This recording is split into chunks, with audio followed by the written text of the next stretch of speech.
to the Marketing School podcast. I am your host, Erica Martin, and let's get into all things digital products. So right now there is a huge trend on social media that's talking about what are digital products. And these are things that you can create on Canva, whether they're for the education market, they're for the marketing, for business, for finance. Any industry can have digital products. And what they are items that you can create or you can go out and buy and resell. You create some kind of a process, a store where someone can buy them. They download that product. They can either edit it or use it depending on what type of system you've set up. But they are something digital, not physical. Now, this is a really good way to make income, whether it's your full-time income or on the side. It is a really good way. But once you create the digital products, you are far from done.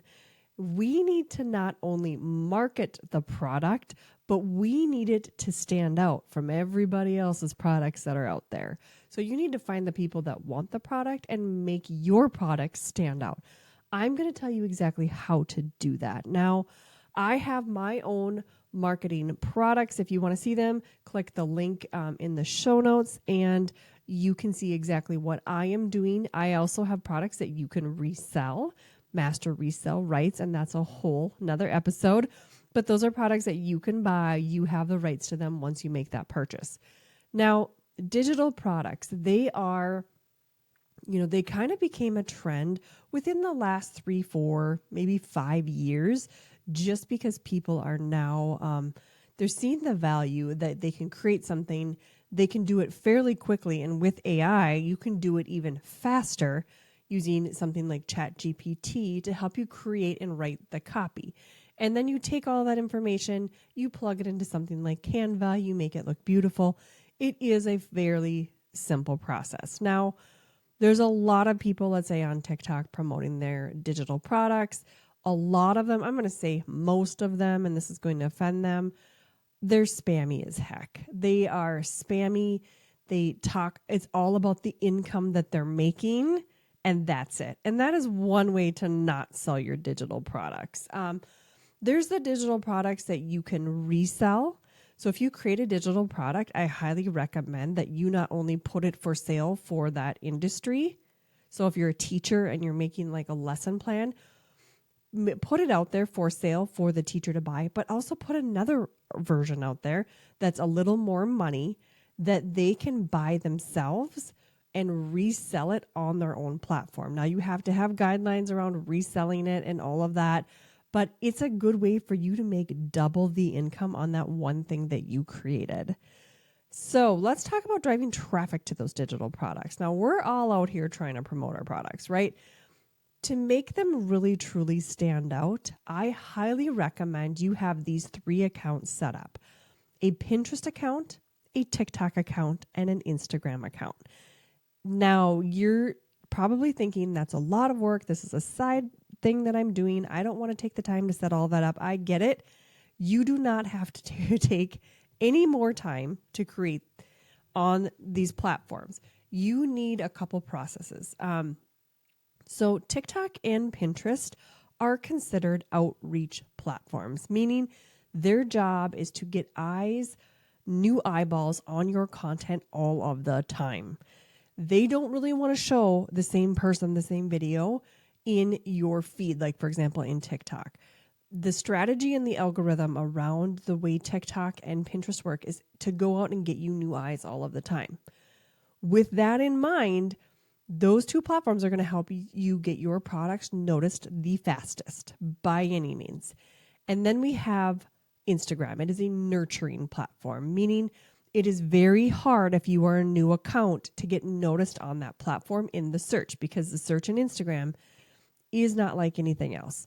So what we do is we create content. We create videos specific on TikTok, and I'll tell you what kind of videos to make.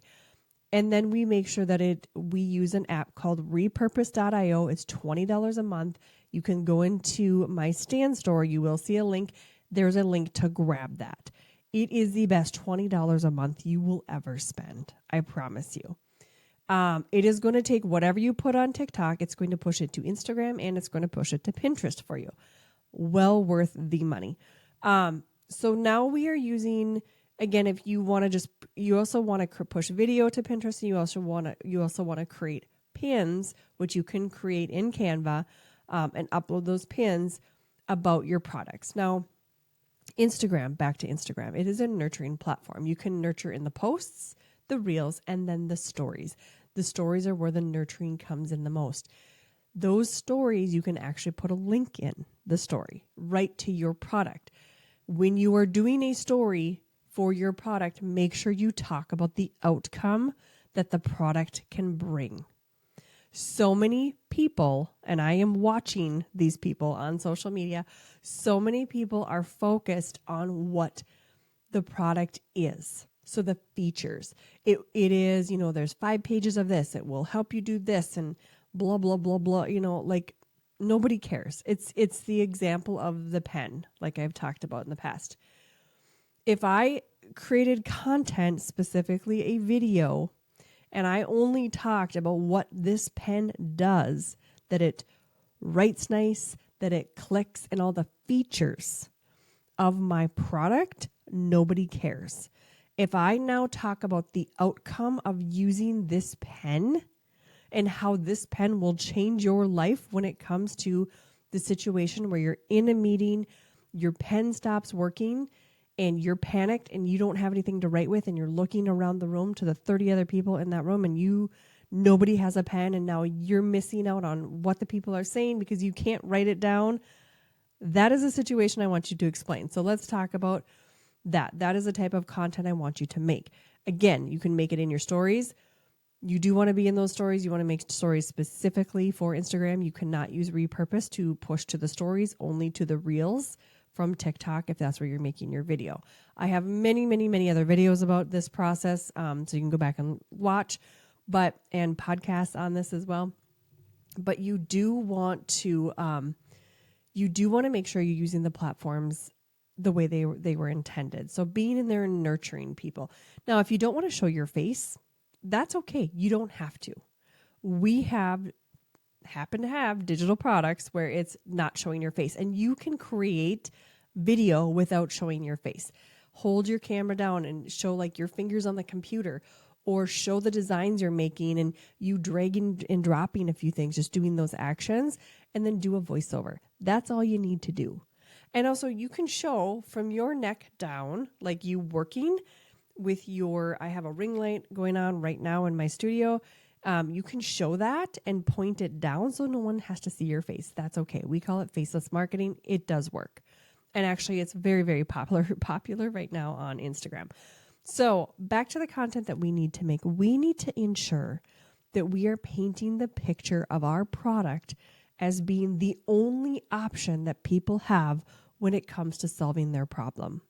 So let's say you're in the education industry and you have created a lesson plan on space. I'm making this up. And you have a nice detailed out lesson plan. It comes with some printable worksheets for your students. Instead of talking about what is in the lesson plan, and you're going to, you do want to touch on that a little bit. You do want to maybe put that in the copy within something that you're posting. You want to talk about what it's going to do for that teacher that's buying it. So, for example, do a video about if you're struggling with finding the right lesson plan when it comes to starting. I can't even talk today, you guys. Studying the solar system. I have something that will work really well for you. It has, and then quickly list the features, but talk about that outcome. It will save you time. It will save you, and call out that time. This is going to save you 2 to 3 hours a day on researching what exactly, again, I don't know the education industry enough, but it is going to save you X amount of time from what you would have done if you didn't have this. So talk about that. Tell that story. Tell the story why you created it. Say I was spending an extra 5 hours a week trying to come up with the perfect lesson plan with printable guides or printable worksheets to hand out to my students where they could truly understand the solar system and all the things that come with that. and say, I decided I created my own because this is a much more comprehensive and we cover this, this, and this. This will save you this amount of time. This will save you this amount of whatever it is that your product will save. You want to talk about how is their life going to change with your digital product, right? That is our goal. So we want to do that within video. The videos would, we would record them. You can record them on Instagram or TikTok and then have that app push it out to either one. If you don't want to have some kind of an app, you can also record, download the video, and then upload it up to Instagram if you would like as a reel. And then again, in the stories are for people that already follow you. So you can sell in them. You can talk a little bit differently to that audience because those are people that already like your account and they know what you're about. So you could hold up your printable and be like, I just created this because it is, it saves me 5 hours a week and it's step by step and all of the things, like what makes it easy, what makes it life-changing for them. And you're probably going to say, why would a digital product be life-changing? In that moment, somebody's watching your video because they are trying to solve a problem. And in that moment, they feel like this problem is the biggest problem that they have, and they are desperately looking for an answer. Be the answer. Be in that moment, be the person that they've seen your content and they're like, yes, I need this, and they click buy. So when it comes to social media, again, that is the video content I would make. I would push it to, if I was recording on TikTok, I would push it to Instagram as a reel. I would also push it to Pinterest as an idea pin. Now there's idea pins, which are videos on Pinterest, and there are pins, static pins, we call them. They're like a 16:9 format on Pinterest. You do want to have those that drive directly, not to a store of yours, but directly to a product. One pin per product. So if you have a digital planner or something, you want to have a link on that pin, and that pin is all about that planner with screenshots, and you want to drive traffic right out to that, wherever it is on whatever store it is. So there are many different ways to market your products. You can go back and listen to a few of my older podcasts, which go over just marketing in general, and this would apply to your digital products. So again, you also want to infuse your story. Why did you start doing what you're doing? Talk about that when you're talking about a printable. I created this because of XYZ. That's going to help you stand out. And if you can tell that story in the most specific situation, I created this because I struggled with this, and I have the answer. It saved me time. Let's say it's something where you're making money off of it. I made this amount of money off of it. That is going to make you stand out from the crowd. That is naturally going to pull you out. Now, be careful around the money thing. A lot of people, like I said in the beginning of this podcast, a lot of people are just focusing on the money. They're missing on the whole story side of it, right? The whole story. Now, the last thing I would do is make sure you have an email system ready to go. You can use MailChimp. I use a program called Vanza, which also hosts a lot of my products and my marketing school. There's many different email. You can use Flowdesk, whatever you want it to be. But once they purchase from you, put them make sure it goes into your email system. And there's many different ways to do that, but you can make sure that you capture their email and that you send them, even if it's once a month, just a reminder about who you are. Like as far as, hey, if you have a new product coming out, here's a new product, check this out. You want to email them so they don't forget who you are. That is one of the things that will keep people coming back. And now what I just described is something where not only, like, you can find a website and just put your product listed there and hope that people are going to come and see it. If you do this formula, which honestly should take you 1 to 2 hours a week max, once everything is all set up, if you do this, you will stand out from the competition because I guarantee nobody else is doing this in that space.